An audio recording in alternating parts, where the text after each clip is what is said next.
আসসালামু আলাইকুম সবাইকে। অনেক দিন পর একটা ভিডিও নিয়ে এলাম আপনাদের সামনে। আর সেটা হচ্ছে রেসিপি। আর এই রেসিপিটা হচ্ছে সবার খুব পছন্দের আমের মোরব্বা।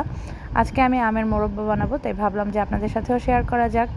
এই তো ফার্স্টেই আমি এখানে গ্রামের কাঁচা আম নিয়ে নিয়েছি, একদম গাছ থেকে কিছুক্ষণ আগেই পাড়া হয়েছে। এখানে আমি শক্ত দেখে বেছে কয়েকটা আম নিয়ে নিয়েছি, আর এগুলোকে পিলারের মাধ্যমে খুব ভালো করে খোসাটা ছাড়িয়ে নিয়েছি যাতে সবুজ অংশ না থাকে।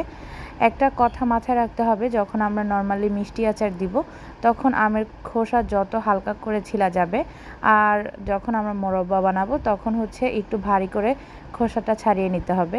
এই তো এবার আমি হচ্ছে আমটাকে দুই ভাগ করে এগুলোকে কাঁটা চামচের মাধ্যমে এভাবে করে 4-5টা ছিদ্র করে নিব। আপনারা খুব ভালো করেই দেখতে পাচ্ছেন আমি কিভাবে করে নিচ্ছি। ভালো করে ঘুরিয়ে আমটাকে এভাবে ছিদ্র করে নিচ্ছি 4-5টা। এবার ছিদ্র করার পর এগুলো আমি পানির মধ্যে ঢেলে নিব। পরিষ্কার সাদা পানিতে এগুলো ঢেলে এগুলোকে ভালো করে অনেকবার পানি পাল্টিয়ে এভাবে চিপে ফেলে, যাতে আমটার থেকে টক অংশটা বের হয়ে যায়, রসটা। তো এভাবে আমি হচ্ছে চেপে অনেকবার পানি পাল্টিয়ে আমটাকে ধুয়ে নিব। প্রায় এই কাজটা 4 থেকে 5 বার করতে হবে, যতবার করা যাবে টকটা এভাবেই বের হয়ে চলে আসবে। এবার হচ্ছে আমি অ্যাট লাস্ট 5-6 বার যখন ধোয়া শেষ হয়ে যাবে তখন এভাবে আমটাকে চেপে নিয়ে নিব। আর অন্য একটা পাতিলে হচ্ছে পানি নিয়ে এর মধ্যে আমি দোকান থেকে অল্প পরিমাণ চুন কিনে নিয়ে এসেছি। এটা হচ্ছে পান যে খায় সেই পানের চুন। এখানে প্রায় 3 থেকে 4 লিটারের মতো পানি আছে, আর এই পানির মধ্যে আমি হাফ চামচ কিংবা 1 চামচের মতো চুন দিয়ে দিব। তো এই চুনের পানিটাকে আমি ভালো করে মিশিয়ে নিয়ে এর মধ্যে চেপে রাখা আমগুলোকে ভিজিয়ে দিব।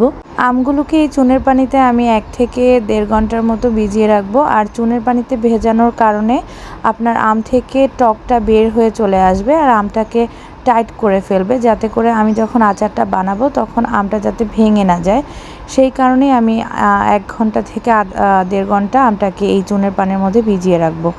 তো চুনের পানি থেকে আমি 1 ঘন্টা পর খুব ভালো করে 4-5 বার ভালো সাদা পানি দিয়ে ধুয়ে চেপে নিয়েছি আমটাকে।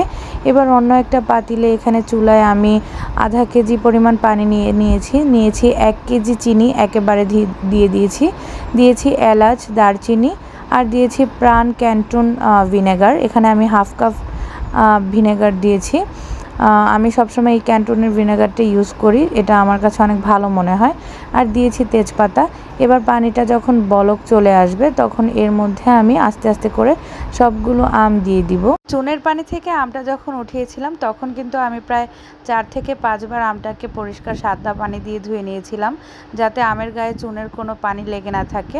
এবার আমটাকে ভালো করে চিপে আমি চিনির যেই শিরাটা তৈরি করেছিলাম ওটাতে আমটাকে দিয়ে দিলাম।